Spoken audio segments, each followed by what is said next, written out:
देव नारायण नारायण नारायण देव बोलो सच्चिदानंद भगवान की जय। ये पद्म राजा और उनकी पत्नी का नाम था लीला। आपने जो है ये कल कथा सुनी थी। अपने पति को और अजर अमर करने के लिए उन्होंने बड़ा भारी तप किया। तप करके और माता सरस्वती को प्रसन्न कर लिया और उनके सामने माता सरस्वती जो है प्रकट हो गई। तब जो है माता सरस्वती ने कहा, हे देवी, तुमने जो है बड़ा ये अपने पति के लिए जो ये मेरी प्रार्थना किया है इससे मैं प्रसन्न हूँ। क्या वरदान चाहिए? तुम वरदान मांगो। तब जो है लीला ने 2 वरदान मांगे। विचार करके उन्होंने कहा कि यदि मेरा पति का शरीर पहले मेरे से पूरा हो जाए तो मेरा पति का जीव इस मंडप से बाहर नहीं जाए। यह वरदान मांगा।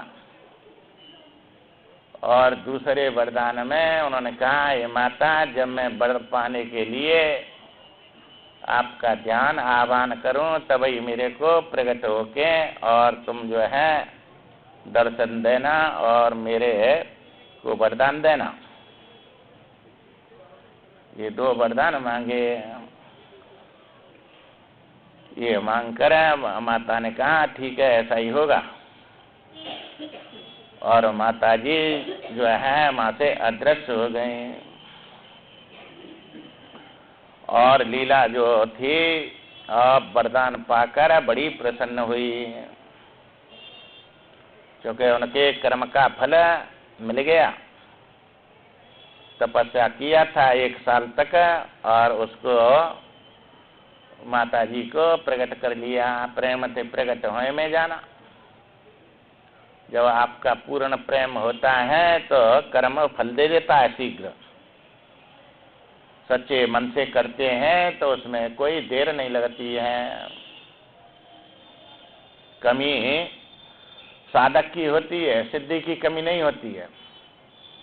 साधना में कमी है तो सिद्धि देर में प्राप्त होगी, और साधना में कमी है तो जब तक सिद्धि नहीं मिलेगी। साधना पूरी होनी चाहिए और उससे समय आने पर फल मिलता है। और फल को लेकर वो फल पर दृष्टि रहती है तो साधना नहीं करता है। ये जीव जो है कहता है इतने दिन हो गए फल तो मिला नहीं, तो उसमें अश्रद्धा हो जाती है।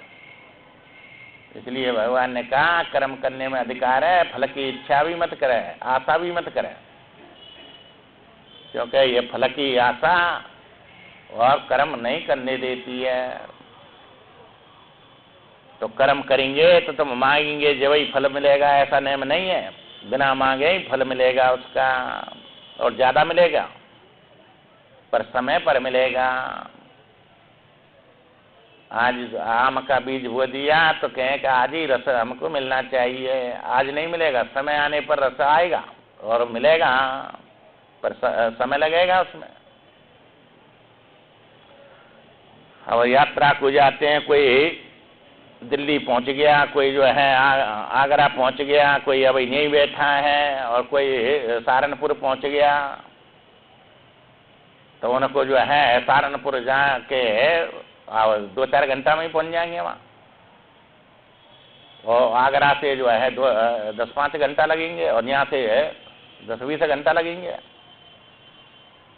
तो जो जहाँ पहुंच गया वहाँ से उसके फल के नजदीक पहुंच गया तो जल्दी फल मिल जाता है।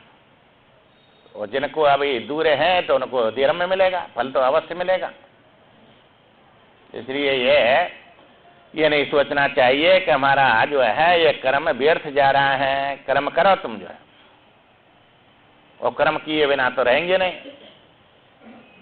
इसलिए वह शुभ कर्म को नहीं त्यागना चाहिए, क्योंकि अकर्म से कर्म करना श्रेष्ठ है और कर्म में भी अशुभ से शुभ करना श्रेष्ठ है। जब श्रेष्ठ फल चाहिए तो श्रेष्ठ कर्म करना है, निकष्ट नहीं करना। इसलिए जो है बड़े प्रसन्नता से वरदान पाके लीला रहने लगे। परंतु ये जो है संसार तो आगमा पाइनो अनित्यम, ये आने जाने वाला है। काल किसी को देखता नहीं है, इसका काम पूरा हुआ कि नहीं हुआ। वो अपना काम करता है, वो दया करेगा काल तो किसी को मार नहीं सकता। इसलिए काल किसी पर दया नहीं करता है, अपना काम करता है। इसलिए जो है परमात्मा न्यायकारी है और न्यायकारी होने पर भी दयालु भी है। परंतु तुम्हारे उसके न्याय में तुमको दुख हो रहा है तो वो ये नहीं देखता है कि भाई इसको, मेरे भक्त को दुख क्यों हो रहा है, क्योंकि न्याय करना है उसको, नहीं अन्यायी हो जाएगा। इसलिए दुख बहुत कम देता है, फिर भी दया कर देता है। तुम्हारा कर्म है बहुत दुख पाने का, पर थोड़े में ही सिलता देता है वो, क्योंकि भक्त है।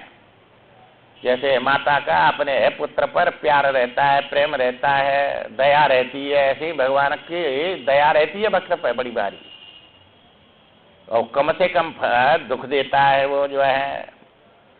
दुख नहीं दे तो अन्यायी हो जाएगा, दुख तो देना पड़ता है उसको, क्योंकि बिना दुख दिए वो पवित्र होगा नहीं। दुख से ही होता है पवित्र, और दुख से ही परमात्मा को स्मरण करता है। दुख में स्मरण सब करे, सुख में करे न कोई। जो सुख में है स्मरण करे तो दुख काहे को होई। इसलिए सुख में तो उसको भूल जाते और दुख में बड़े भारी तड़पते, उसके रोते चिल्लाते, उसी को याद करते।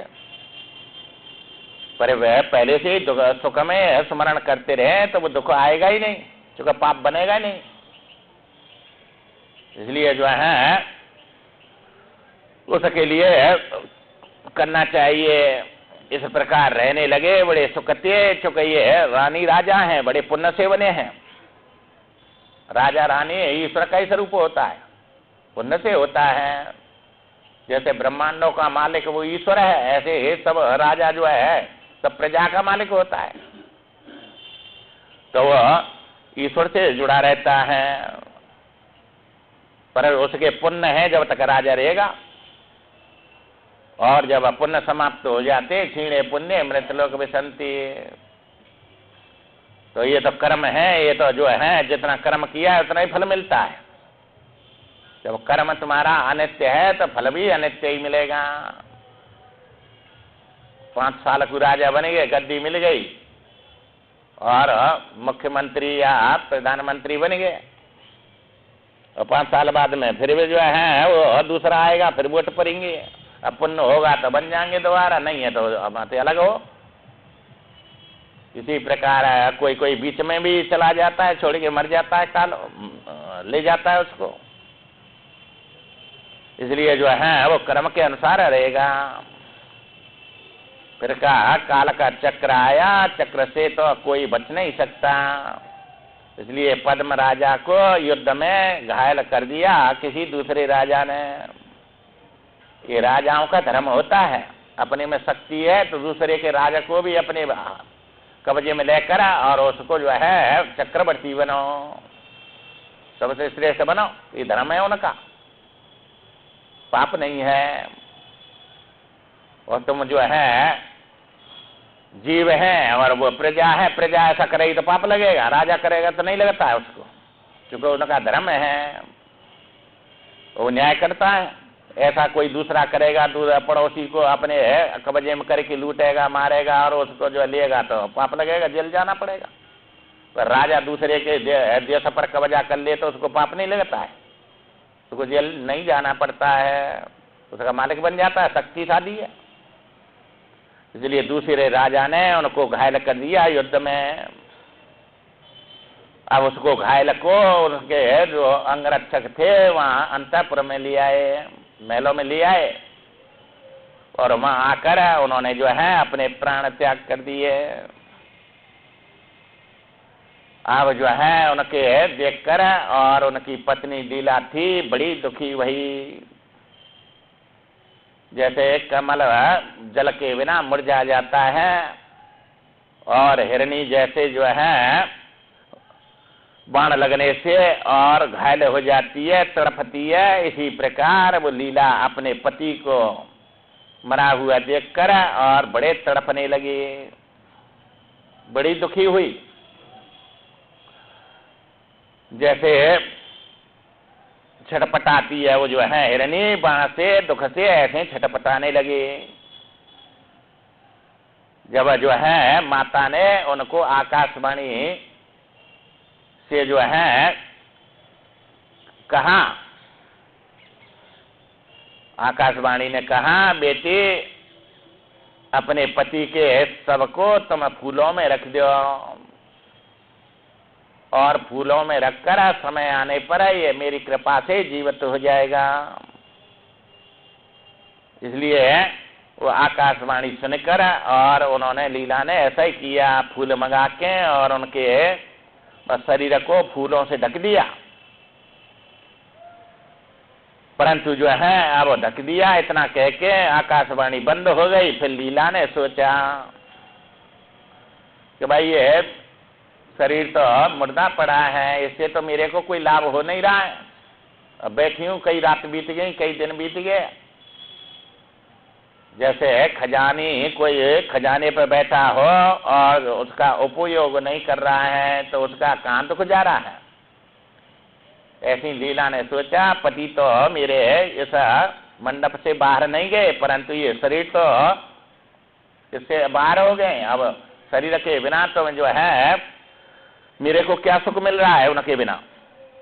इसलिए फिर बड़ा भारी जो है दुखी हो गई। और उन्होंने फिर माताजी से आह्वान किया और रात्रि में और उन्होंने माता को जो है आह्वान करके प्रकट कर लिया, बुला लिया। और माताजी से कहने लगे ये माता मेरे पति कहाँ हैं, उनके बिना मैं जीवित नहीं रह सकती। जहाँ मेरे पति हैं और वे क्या करते हैं वो मेरे को बतलाओ और वहीं मेरे को पहुंचाओ। इसलिए जो है जब ऐसा उन्होंने रात में आह्वान किया, माता प्रकट होकर और उन्होंने कहा कि देवी जो है ये तीन आकाश हैं। एक शुद्ध आकाश चेतन आकाश है, एक चिदाकाश मन आकाश है और एक ये भूता आकाश है। जो चेतन आकाश है वही सत्य है और उसमें दूसरा जो मन चिदाकाश है और ये भूताकाश है, तुम उस चेतन आकाश में स्थित हो जाओ। मेरी कृपा से अवश्य प्राप्त कर लोगी उस तत्व को। और वो तत्व जो है बिना ये संसार से ऊपर उठे बिना प्राप्त नहीं होता है। इस सब को भूलना पड़ता है। चिदाकाश को और या महाकाश को, दोनों के ये विलीन होने पर वो चिदाकाश प्राप्त होता है। अब जो है उन्होंने ये जब अदृश्य हो जाता है दोनों चित्त आकाश और ये भूताकाश, तब जो है महाकाश की उस चेतना आकाश की प्राप्ति होती है। इस प्रकार जो है उसमें तुम जो है ध्यान लगा के समाधिस्थ हो जाओ। जब ऐसा माता सरस्वती ने कहा तो उसको सुनकर और उन्होंने अब ध्यान लगाया और वह चेतना आकाश में अपने को समाधिस्थ कर दिया।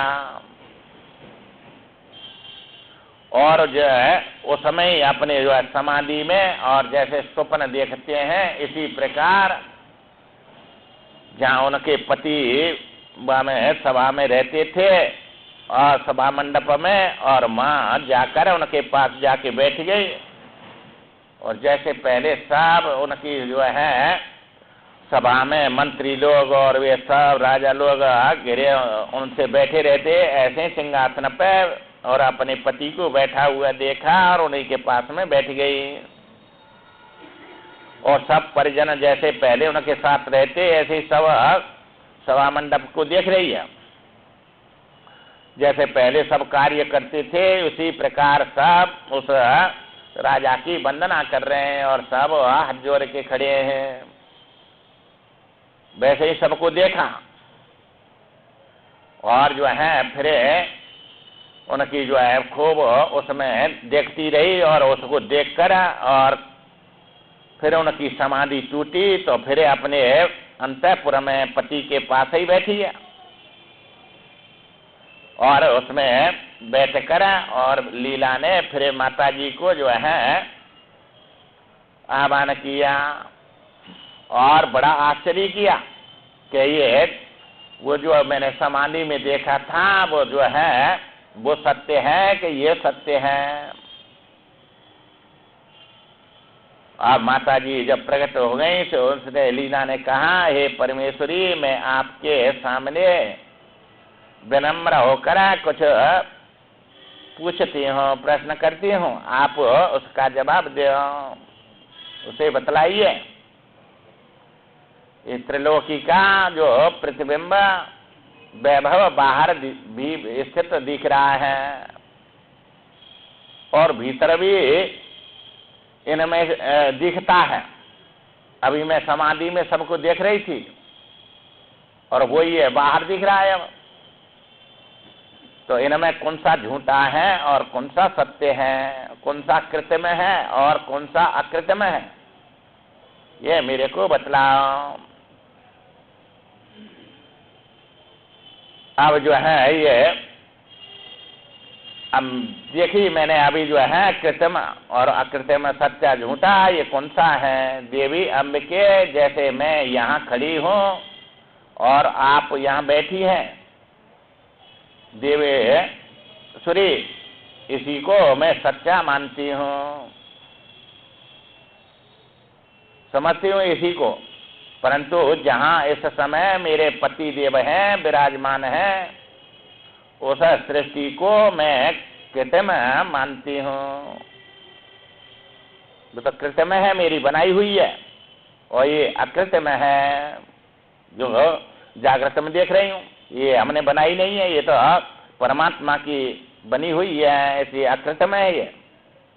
क्योंकि वह सुना है, उससे देश काल और व्यवहार की पूर्ति सिद्धि नहीं होती। जो मैंने देखा था स्वप्नवत समाधि में, वो जो है उसको मैं झूठा समझती हूँ और इसको सत्य समझती हूँ। इनमें कौन झूठा है कौन सत्य है ये बतलाने की कृपा करें। अब ये प्रश्न किया, तब माता सरस्वती ने कहा, हे बेटी, अकृत्रिम सृष्टि से कदापि कृत्रिम सृष्टि नहीं उत्पन्न होती। कहीं भी कारण से विलक्षण सर्वथा भिन्न कार्य उदय नहीं होता। तो कारण से विलक्षण जो है कार्य उत्पन्न नहीं होता है। इसलिए जो है कृत्रिम जो सृष्टि है वो अकृत्रिम सृष्टि से कदापि उत्पन्न नहीं होती है। अब ये जो स्वप्न में देखी वो तो अकृत्रिम थी और ये अकृत्रिम है, तो इसी से वो उत्पन्न हुई है। जब ऐसा जो है उन्होंने प्रश्न किया तो ये देवी ने बताया कि ये अकृत्रिम से कृत्रिम नहीं होती है। जब ये सुना तो लीला ने कहा, माता जी, मुझे तो कारण से कार्य सर्वथा विलक्षण दिखाई देता है। जो कारण है वो विलक्षण है कार्य से, क्योंकि मिट्टी का लौंडा जो है वो जल को धारण नहीं करता, उसमें जल नहीं आता है, चूंकि वो कारण है, वो जल धारण करने में असमर्थ है, किंतु उसी से उत्पन्न हुआ घड़ा जल भर के और रख देते हैं, जल का आधार बन जाता है। तो वो कार्य जो है वो कारण से ही बना। तो आप कहते हैं कि कारण से कार्य बनता नहीं है। अब जो है ये बात सुनी, प्रश्न किया तो उत्तर देती है देवी ने कहा, सुमुखी बताओ तो सही, ऐसा सृष्टि के अंतर्गत जो पृथ्वी आदि तत्व हैं, उनमें से कौन सा तत्व तुम्हारे पति की सृष्टि का है, कारण है? यहाँ का जल है कि यहाँ का जो है वायु है कि तेज है कि आकाश है, कौन सा है उसमें? जब इससे वो उत्पन्न हुआ है तो तुम्हारा जो है सभा में देखा, मैं बैठा अपना सब, तो मैंने तो इसमें से कौन सा तत्व गया वहां, ये बतलाओ तुम। जब लीला बोली, मेरे पति को वह स्मृति ही उस रूप में वृद्धि को प्राप्त हुई है, अतः मैं इस स्मृति को ही उस सृष्टि का कारण समझती हूँ, उसी से यह सृष्टि हुई है, ऐसा मेरा निश्चय है। उस सृष्टि का कारण जो है ऐसा को समझती हूँ, क्योंकि ये स्मृति बनी रही है मेरी और वही मैंने मान जाके देखा है, इसलिए जो है ऐसा मेरा निश्चय है। तब देवी ने कहा, हे अबले, स्मृति तो आकाश की भांति शून्य रूप है, स्मृति कोई तत्व नहीं है, तुम्हारी कल्पना क्या तत्व है? जैसे स्मृति शून्य है उसी प्रकार उससे उत्पन्न तुम्हारे पति की सृष्टि भी शून्य ही है, वह उस रूप में अनुभव में आने पर भी शून्य के अतिरिक्त कुछ भी नहीं है। मैं सब ऐसा ही देखा तुमने, राजा जैसे पहले राज करता था जीवित होके, ऐसे ही अब मर के उस तुम्हारी कल्पना में, स्वप्न में, समाधि में तुमने देखा है सब। तो ये सब जो है स्मृति कारण है, और स्मृति कोई तत्व नहीं होती है, शून्य है वो तो।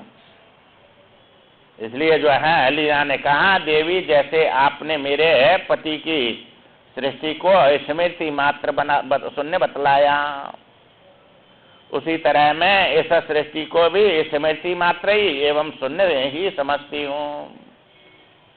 ये भी कल्पना मत करो तो कहाँ दिखती है कुछ भी, जैसी वो देखी ऐसी यह है, तो ये भी परमार्थ में स्वप्नवत है, वो स्वप्न की सत्य नहीं है तो ये भी सत्य कहाँ है? ऐसा जब लीला ने कहा तो देवी ने कहा, समाधि में देखी गई वह सृष्टि भी मेरी ऐसी मान्यता है कि वो भी जो है शून्य है, तो ये भी शून्य है। तो देवी ने कहा, बेटी ठीक कहती हो, ऐसी ही बात है, वह सृष्टि असत होने पर भी उसका आश्रय भूत चेतन आत्मा ही तुम्हारे पति के उन भावों से रूप में प्रकाशित होता है। वो जो स्वप्न में देखा था तुमने जो है वो स्मृति ही तुम्हारी उस रूप में सब में दिखी वहां, और सब व्यवहार कर रही थी वहां, उस सब भाव में वह चेतन आत्मा ही तुम्हारे उसका सृष्टि का कारण है वहां, पति के उन भावों में उस रूप में प्रकाशित तो होता है। इसी तरह यहाँ यह सृष्टि भी मिथ्या ही है, ये भी सत्य नहीं है। उसका आश्रय भूत चेतन आत्मा जीव के विभिन्न भावों के अनुसार इस रूप में भाषित होता है। जो आत्मा है वो जैसे भावना करता है ऐसा ही दिखने लग जाता है। ये इसमें भी वो चेतनात्मा से ही वो दिखी और चेतना आत्मा से ये दिख रही है। ये बात जो है माता सरस्वती ने कहा, अब ये ज्ञान दे रही है यहाँ। अब जो है लीला बोली, फिर उन्होंने जो है प्रश्न किया, देवी जैसे इस सृष्टि में मेरे पति की ब्रह्मरूप अमूर्त सृष्टि हुई, वह प्रकार मुझे बतलाइए। जैसे इस सृष्टि में और वो सृष्टि समाधि में प्रकट हुई, उसका कारण बताओ, वह प्रकार मुझे बताइए, जिससे मेरा यह जगत रूपी भ्रम दूर हो जाए। क्योंकि इसको मैं सत्य समझती हूँ और आप कहती हैं ये भी मिथ्या ही है, ऐसा ही है जैसा वो देखा, इसलिए इसको समझाओ। देवी ने कहा, जिस प्रकार पूर्व सृष्टि की स्मृति से उत्पन्न हुई यह भ्रम रूपी सृष्टि स्वप्न भ्रम के तुल्य प्रतीत होती है। जैसे जो है स्मृति से वो प्रकट हुई, इसी प्रकार ये भी स्मृति से ही सब और स्वप्नवत प्रतीत होती है। उस प्रकार मैं तुमसे यह इस विषय का प्रतिपादन करती हूँ। सुनो, एक क्षण में आकाश में कहीं अज्ञान से आवृत भाग में और उसके भीतर किसी एक देश में विधाता के अंतःकरण के एक अंश में संसार रूपी मंडप है, जो क्षण में आकाश है और उसमें अज्ञान से आवृत वो कल्पना है। उसमें ये जिस समय ये विधाता के अंतःकरण में, विधाता माने जो है परमात्मा या जीवात्मा के अंतःकरण में संसार रूपी मंडप है और उस मंडप के किसी एक आकाश रूपी कमरे में भीतर एक कोने में पर्वत रूपी मिट्टी के डेले के नीचे एक छोटा सा गड्ढा है, जो पर्वत संबंधी छोटा सा गांव है। वहाँ उस पर्वत के संबंध में एक गांव है, उसमें नदी पर्वत और वनों से घिरे हुए उस ग्राम के भीतर एक धर्मपरायण बड़ा धर्मात्मा, धर्म में रति करने वाला और निरोग, उसमें कोई रोग नहीं था, अग्निहोत्री ब्राह्मण अपने स्त्री पुत्र के साथ रहते थे। ये माता सरस्वती उस लीला को बतला रही है। और उन्होंने वहां रहते थे, उन्हें वहां गाय का दूध सुलभ था। अरे उस पर्वत पर गाय चारा खा के और खूब दूध देती और उसी से अपना निर्वाह करते। वे राजा के भय से सर्वथा मुक्त थे, न उनको किसी का भय नहीं था ब्राह्मण को। तथा वहां आने वाले सभी प्राणियों का वे अतिथि सत्कार करते थे। क्योंकि कुटिया बना के रहना है तो अतिथि देवो भव, कोई भी आ जाए उसका जो है सत्कार करना पड़ता है। जैसे गृहस्थी को कोई भी आ जाए अतिथि तो उसको जो है पानी पिलाओ, भोजन कराओ और राजी खुशी पूछो, नमस्कार करो, नहीं पाप लगता है। देवता के रूप में आता है वो, और तुम जो है उसका सत्कार नहीं करेंगे तो अपने पापन ने दे जाता है, तुम्हारे पुण्य ले जाता है वो। इसलिए करना चाहिए। अतिथि देवो भव, अतिथि देव का रूप धारण करके आता है। और सब ना जाने किस भेष में बाबा मिल जाए भगवान ने, और भगवान ही परीक्षा लेने के लिए ऐसे के पास में आते हैं। तो कोई गाली देता है तो उसका पाप बनता है, उसका जो है दुर्गति होती है। और कोई उनका सत्कार करता है, उनका पुण्य बनता है, उनकी सदगति होती है। तो कर्म तो पाप और पुण्य दोनों होते हैं।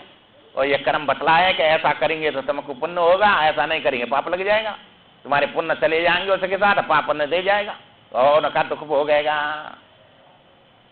इसलिए जो है अतिथि देवता समझ के और भगवान समझ के उसको प्रसन्न करना है। अपने द्वार पर आवे तो धर्म है ये। तो ये जो है अतिथि कोई भी आवे, चाहे भिखारी आवे, तो भी जो है उसको अब कुछ भी नहीं है तो पानी तो है और नमस्कार तो कर सकते हैं, और कुछ नहीं है तो देवता समझ गए, तो सब रूपम परमात्मा है। सियाराम में सब जग जाने, तो हमारे पास आया है तो कुछ कार्य को, कारण को लेकर आया है, जो हमारी सामर्थ्य के अनुसार उसको पूरा करना है। ऐसा नहीं है कि उसको जो है तुम ऐसा करें तो भाई पुण्य हो, नमस्कार भी कर दो, कुछ भी नहीं है तो। इसलिए वे सबका सत्कार करते थे। ये बेटी, वे ब्राह्मण धन संपत्ति, वेशभूषा और अवस्था, कर्म विद्या, विभव और चेष्टाओं की सृष्टि से साक्षात वशिष्ठ के समान थे। वशिष्ठ जी महाराज कहते हैं ऐसे वह देवी ने कहा कि वे वशिष्ठ के समान थे, विद्या में और वैभव में, कर्म कांड में और वेशभूषा में, सब में जो है बड़े श्रेष्ठ माने जाते हैं। और उनके जो है साक्षात वशिष्ठ के समान थे। उनका नाम भी वशिष्ठ ही था और उन्हें चांद जैसी भार्या प्राप्त हुई थी, चंद्रमा के समान। उसका नाम भी अरुंधति था। ये जो है वो माता सरस्वती बता रही है वह लीला को, ये कथा सुना के। अब उस राजा, उस ब्राह्मण ने उस पर्वत पर अपने साधराम बैठे हुए थे, तो उन्होंने देखा एक राजा अपने परिवार के साथ में और अपनी सेना के साथ में शिकार के लिए जा रहा था। और शिकार खेलने के लिए हरी हरी घासों से ढकी हुई उस समस्त भूमि में बैठे हुए थे वे। और नीचे राजा को देखा उसने जाते हुए, जो अपने सारे परिवार के साथ था, शिकार करने जा रहा था। वे अपनी उस विशाल सेना के महान घोष से मानो मेरू पर्वत के भी विदीर्ण कर देने वाले कर देना चाहते थे, इतना उनका वैभव था। उस सेना के महान कोलाहल से दिग भ्रमसा होकर सब प्राणी भय के कारण इधर उधर दौड़ रहे थे। इतनी सेना आ रही, कोलाहल हो रहा था, सब चक्कर काटने लगे, इधर उधर भागने लगे डर के मारे। ब्राह्मण ने उस को देखकर मन ही मना विचार किया, अहो राजा का पद बड़ा ही रमणीय है। तो राजा का पद उसको बड़ा अच्छा लगा, तो कितना वैभवशाली, कितना सुखी है, कितना इसके पास में सब ऐश्वर्य है, ऐसा देखकर और उसको जो है वो मनुष्य संपूर्ण सौभाग्यों से उदित विषित हो उठता है। ऐसा जो है ये पुण्य से प्राप्त हुआ है इनको। और उनके मन में यही इच्छा हो गई ऐसा अवसर कब आएगा और मैं भी जो है ऐसा राजा बनके और ऐसे वैभव को भोगूं। ये संकल्प आ गया उनको देखकर। अब एक को दूसरे को देखकर संकल्प चलते हैं, ये तो ऐसा है, ऐसा हमको भी बनना है। अब वो संकल्प आएगा उसको देखकर एक, और फिर चिंतन चलेगा रात दिन उसका, और वही वासना बन जाएगी, ऐसा हो। इसी प्रकार उसका हुआ। उसने जब देखा कब ऐसा समय आएगा जबकि मैं भी पैदल, रथ, हाथी और घोड़ों से संकुल चतुरंगी सेना, पताका, छत्र और चमर से संपन्न हो 10 दिशारूपी कुंजों को परिपूर्ण करने वाला राजा होऊंगा। ऐसा संकल्प आ गया। और ये संकल्प जो ऐसे आते हैं वे सब पूरे होते हैं, चाहे किसी भी जन्म में हों। जैसे वे बुद्ध थे और बुद्ध का किसी ने संकल्प किया जहाँ बुद्ध बैठते इसके नीचे बुद्ध है और मैं बुद्ध बनूंगा, तो वो अगले जन्म बुद्ध बन गया। तो ऐसा जो संकल्प आते हैं वो होता ही है फिर आगे जाके। सच्चे दिल से जब संकल्प करते हैं ऐसा करना है, हमको ऐसा बनना है, उसका चिंतन चलता है और वो चिंतन वासना बन के रख जाता है और उसके अनुसार फिर उसको जो है उसी योनि में और उसी रूप को प्राप्त करना पड़ता है आगे चल के। इसलिए शुभ संकल्प, श्रेष्ठ संकल्प करते रहो हर समय उनके लिए। और फिर ये शास्त्र के अनुसार उस चूंकि तपस्या में तो लग रहा था, वो तप कर रहा था उस पर, वो संकल्प ऐसा आ गया। और तपस्या तो जो है कल्पना है, अपना भजन है, ध्यान है, पुण्य है, जो चाहेंगे वही चीज देता है। अब ऐसा उसने संकल्प किया ऐसा कब होऊंगा, उसी दिन से ब्राह्मण ने मन में इस तरह का संकल्प होने लगा। उसी दिन से रात दिन उनके संकल्प यही चलते रहे। वे जब तक जीवित रहे प्रतिदिन आलस्य छोड़कर स्वधर्म पालन में लगे रहे। उनका जो है ये संकल्प तो ऑटोमेटिक चलता रहा, परंतु वो धर्म नहीं छोड़ा अपना तपस्या का, वो भी सब करते रहे, भजन ध्यान सब करते रहे। अब भजन ध्यान में जो चाहते हैं वो चीज मिलती है, भगवान देते हैं। जैसी कल्पना है तुम्हारी और वो कल्प वृक्ष बन जाता है और वो कल्पना सिद्ध होती है आगे चल के। इसलिए वो कल्पना उनकी जो है वह कल्पना में एक कल्पना दूसरी उत्पन्न हो गई। अब भजन की कल्पना तो वे करते थे और ये कल्पना उनकी आती थी, तो जो करते हैं उसी का फल मिलता है असली, और जो आती हैं वे कल्पना वे उसका आगे जाके फल दे देती हैं, बना देती हैं। सब तत्पश्चात उनके शरीर को जर्जर बना देने वाले जर्जरत अंग वाली जरावस्था बड़े आदर के साथ उन ब्राह्मण देवता के पास आ गई। क्योंकि ये कहा तुम्हारा बच्चापन आया चला गया, जवानी आई चली गई, पर ये बुढ़ापा तो आके जाता नहीं, लेके ही जाता है। एक बार आ गया तो फिर ये छोड़ेगा नहीं, फिर दूसरी अवस्था नहीं आती है, ले जाता है। और थली सगी संबंधी यही है कि नहीं, सब छोड़ छोड़ के भाग जाते हैं, पर ये नहीं छोड़ता है तुमको। इसलिए ये तो बड़ा मित्र बनता है और ये बड़े अच्छे कर्म के लिए आता है। भगवान ने बड़ी ये वृद्धावस्था बनाई है अपनी कमाई के लिए। इसलिए जो है उनकी वो अवस्था आ गई ब्राह्मण की। जब वे मृत्यु के निकट पहुंच गए तब उनकी पत्नी को बड़ी चिंता हो गई। उस कल्याणमयी ब्राह्मणी ने तुम्हारी भांति मेरा आराधन किया, जैसे तुमने अपने पति के लिए और जो है आराधना किया है, ऐसे ही उस ब्राह्मणी ने किया कि मेरा पति अब जो है जाने वाला है, जर्जर हो गया और ये अंतिम समय में चल रहा है। उस कल्याणमयी ब्राह्मणी पत्नी ने तुम्हारी ही भांति मेरी आराधना करके अमृत को अत्यंत दुर्लभ मानकर उसने मुझसे यह वर मांगा। क्योंकि जीव अमर तो होगा नहीं, ये जो है शरीर को लेके सब मरेंगे एक दिन, तो अमरत्व तो शरीर का दुर्लभ है। परंतु उन्होंने मरने पर यही वरदान मांगा, पति का जीव अपने मंडप से बाहर न जाए। जैसे तुमने मांगा है ऐसे ही उसने मांगा, और उनकी आराधना से मैं प्रकट होकर अतः मैंने उसके उसी वर को स्वीकार कर लिया। अब जो है तदंतर कालवश ब्राह्मण का शरीर छूट गया। फिर उसी घर के आकाश में वह ब्राह्मण का जीवात्मा स्थिर रहने लगा। पूर्व जन्म के सुदृढ़ और एवं महान संकल्प से वह ब्राह्मणी का पति स्वयं सर्वशक्तिशाली राजा बन गया। उसी मंडप में राजा बन गया और अपनी सृष्टि रचा लिया।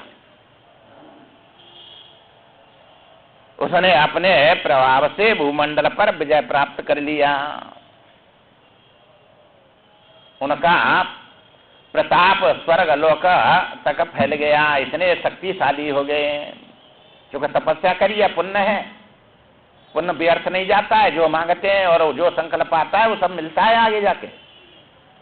इसलिए तो ये शास्त्र जो बोलते हैं ये कल्पना नहीं है, ये सब ईश्वर की वाणी है। ऐसा ही होता है, अपनी तरफ से कोई भगवान नहीं बनाता किसी को, कर्म के अनुसार वो फल देने वाला है। शुभ और अशुभ कर्म अनुसार ही देते ही सफल हृदय विचारी। ऐसा संकल्प किया, ऐसा बनना चाहता था, ऐसा उसने तप किया तो उसको बनना ही है ऐसा। तो उसने कृपा करके पाताल और सब लोगों को अपने बस में कर लिया। वह त्रिलोकी विजयी नरेश हो गया।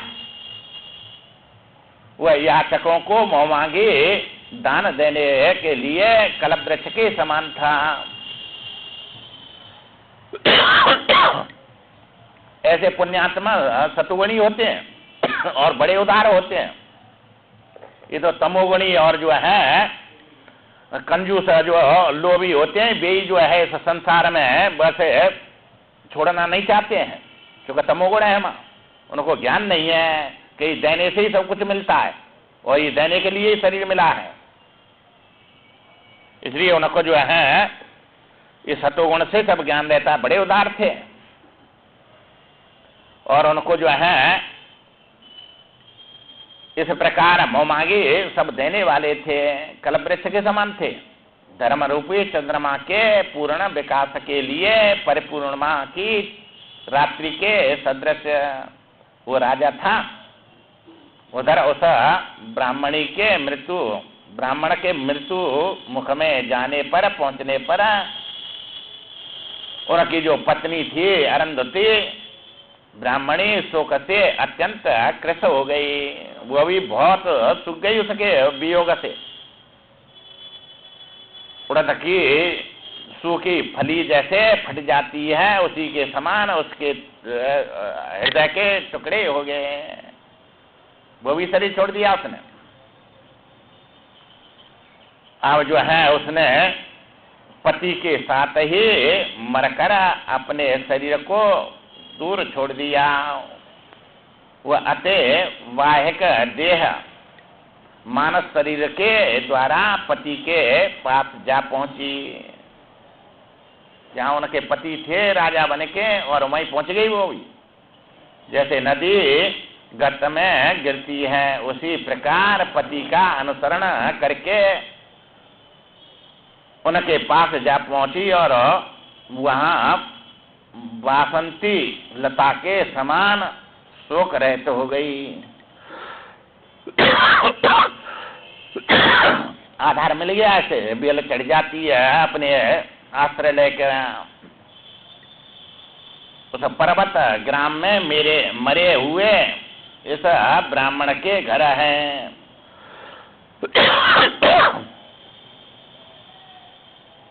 और भूमि वृक्ष आदि स्थावर संपत्तियां हैं सब। तथा मृत्यु के बाद से उनका जीव उस पर्वतीय ग्राम के गृह मंडप से में ही विद्यमान है, जो ऐसा वरदान मांगा था। अब ये बात सरस्वती माता ने जो है लीला से सब सुनाई। लीला और सरस्वती का संवाद जगत की असत्ता एवं अजातवाद की स्थापना। ये जो है ये कहने लगी। सरस्वती ने कहा, कल्याणी वही ब्राह्मण अब राजा होकर तुम्हारा पति हुआ है और तुम उनकी पत्नी लीला नाम से है। तो जैसा संकल्प किया था ऐसे जो है अपनी सृष्टि रच जाती है। और उसी मंडप में ये सब देख रहे हैं तुम। जैसे समाधि में तुमने वहां वो जो है अकृत्रिम सृष्टि देखी थी, ऐसे ही अकृत्रिम को देख रहे हैं तुम। वह मंडप से बाहर नहीं गए तुम, वहीं अपने पति के पास में लीला और ये जो है पद्म राजा बन के तुम पहले जन्म के वे ब्राह्मण ब्राह्मणी है और ये सब देख रही हैं। जो अरुंधति थी नाम वाली ब्राह्मणी थी वह तुम हो। तुम्हारी दोनों सुंदर दंपति यहाँ पर राज करते हैं। तुम रानी बन गई और वो राजा बन गए। पर दोनों ने तपस्या किया था, उसके प्रभाव से पुण्य से बने। तुम्हारे पूर्व जन्म का यही सारा सृष्टि क्रम है। ये सरस्वती माता ने ये बात बतलाई सब, जिसे मैंने कह सुनाया है तुमको। ब्राह्मण रूप आकाश में जीव भाव की भ्रांति होने से ही यह सब कुछ प्रतीत होता है। ये ब्रह्म रूपी जो आकाश है, उसी में जीव भाव की प्राप्ति होकर ये मैं मेरे बन के सब दिखता है, ये भ्रांति हो जाती है। तो उसी आकाश में जैसे स्वप्न तुम अपने घर में ही और अपने शरीर में ही देख रहे हैं, वहाँ बाहर नहीं गए कहीं, वहीं सृष्टि रच के सब में भाग रहे हैं, दौड़ रहे हैं, जा रहे हैं, आ रहे हैं, जन्म रहे हैं, मर रहे हैं, दुख पा रहे हैं, सब सुख पा रहे हैं, सब वहीं हो रहा है सब कुछ। इसी प्रकार उसी मंडप में वहाँ सब ये हो रहा है, प्रतीत होता है। इसलिए कौन सृष्टि ब्रह्म रूप है और कौन ब्रह्म से रहते हैं। सुतराम सारी सृष्टि ही अनर्गल अनर्थ बोध के सिवाय दूसरा कुछ भी नहीं है, सब मिथ्या है। ये सब मिथ्या ही बोध हो रहा है, ज्ञान हो रहा है सब। इसलिए ये वशिष्ठ जी कहते हैं, रघुनंदन देवी सरस्वती का यह वचन सुनकर लीला के सुंदर नेत्र आश्चर्य से खिल उठे। वह इस प्रकार बोली, जब सब ये बात बतला दिया पहले जन्म की, तब अब लीला और सरस्वती माता से कहने लगी, देवी आपकी बात तो सत्य ही है और सत्य ही होगी जे, मैं उसे मिथ्या कहने का साहस नहीं कर सकती, क्योंकि आप झूठ थोड़ी बोलेंगे मुझे। परंतु ऐसी विरुद्ध बात कैसे संभव हो सकती है। ये बात उन्होंने कही है पर मेरी समझ में नहीं आ रही है, तो विरुद्ध बात दिख रही है। कहाँ ब्राह्मण का जीव अपने घर में है और कहाँ इतने बड़े विशाल प्रदेश में हम लोग स्थित हैं। यहाँ ब्राह्मण का घर वो जो है कुटिया थोड़ी दिख रही है, यहाँ तो सब ब्रह्मांड दिख रहे हैं, तीनों लोग दिख रहे हैं। तो ये असंभव बात है, ये समझ में नहीं आ रही है। फिर वे ब्राह्मण दंपति और हम लोग एक कैसे हो सकते हैं। कहाँ तो वो घर छोटा सा और उसमें भी ब्राह्मण ब्राह्मणी और हम राजा रानी, ये कैसे हो जाएंगे, ये बात समझ में नहीं आ रही है। जहाँ मेरे स्वामी स्थित हैं वैसा हुआ है दूसरा लोक, वहाँ विस्तृत भूमि, वे विशाल पर्वत और वे दसों दिशाएं एक घर के भीतर कैसे प्रतीत हो सकती हैं। सर्वेश्वरी, यदि कोई कहे कि एक सरसों के दाने के भीतर मतवाला ऐरावत हाथी बना हुआ है, तो कोई मानेगा इस बात को। सरसों का दाना होता है, उसमें कोई कहे कि भाई इसमें ऐरावत हाथी बन रहा है, तो कोई मानने को तैयार होगा? नहीं होगा, झूठ बोलते हैं सब। ऐसा कैसे हो जाएगा? बना हुआ है। परमाणु के भीतर बैठे हुए एक मच्छर ने सिंह समूहों के साथ युद्ध किया। परमाणु में एक मच्छर बैठा है और उसने सिंह के साथ में जो है युद्ध कर रहा है। सुमेरु पर्वत कमल के डंडी में भीतर समाया हुआ है। सुमेरु पर्वत है वो जो है कमल की डंडी और उसमें अंदर है, ये बात समझ में नहीं आती। ऐसा कैसे हो जाएगा? जैसे ये सारी बातें असंभव होने के कारण असमंजस प्रतीत होती है, असमंजस होता है, भ्रांति होती है। ये सब समझ में नहीं आता है, ऐसा कैसे हो सकता है? ये तो ठीक है नहीं लगती। उसी प्रकार इस घर के अंदर ये विशाल भूलोक और पर्वत, यह कथन भी असंभव एवं असंगत ही जान पड़ता है। ये बार बार कहते हैं ये राम जी संसार हुआ ही नहीं, न होगा न है, तो अंदर ही अंदर हंसता है जीव सुन के क्या कैसे बक रहे हैं बेफालतू की बात, तो समझ में नहीं आती। और संसारी लोगों की बात ये है उल्टी लगती है सब। क्योंकि जो संसारी होते हैं वे सत्य की प्रशंसा और झूठ की जो है निंदा सुनना नहीं चाहते। ये संसार झूठ है, इसकी निंदा नहीं सुनना चाहते, और परमात्मा सत्य है, उसकी प्रशंसा सुनना नहीं चाहते। योग्यता ही नहीं है उनके अंदर तर्क वितर्क करके और उसको जो है अपनी बुद्धि लगा के और उसी को जो समझा है उसी को सत्य मानते हैं। इस प्रकार ये शंका किया उन्होंने, कहे तुम झूठ तो बोलेंगे नहीं, पर हमको तो ये विपरीत दिख रहा है सब, ऐसा कैसे हो सकता है? ये तमाम शंका किया। जब ये बात उन्होंने कहा तो माता सरस्वती ने कहा, हे सुंदरी, मैं झूठ नहीं बोलती, झूठ नहीं कह रही, तुम ध्यान देकर यथावत रूप से इस विषय को सुनो। दूसरे के द्वारा तोड़ी जाने वाली धर्म की जिस मर्यादा को मैं स्वयं ही स्थापित करती हूँ, स्थापित धर्म की मर्यादा को तोड़ देते हैं अज्ञानी लोग और उसको मैं स्थापित करती हूँ। उसी प्रकार यदि मैं भेदन करूं तो दूसरा कौन जो है पालन करेगा? उनके साथ में मैं भी तोड़ दूं तो पालन कौन करेगा?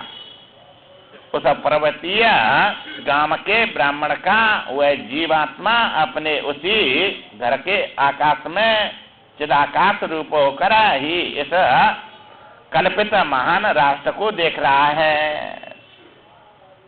वही जो ब्राह्मण था वहां अपने घर में रहकर और इसको सबको पद्म राजा बन के और तुम अरुंधति जो थी और लीला बन के ये सबको देख रहे हैं, झूठ ना है इसमें। और ये आगे जाके उसको झूठ समझती है तो सब दर्शन कराएंगे उनके और वो सबको जाके दिखाएंगी, क्या वो अब भी है वहाँ? और चलो दिखाती हूँ मैं, आगे ले जाके सबको दिखाएंगी और इनका दर्शन कराएंगी और तब तो ये सत्य हो जाएगा। अब ये कल्पना में उनको समझ रही है झूठा और फिर सब सत्य दिखने लग जाएगा। इसलिए आगे विचार कर लेते। श्रीमन नारायण नारायण नारायण श्रीमन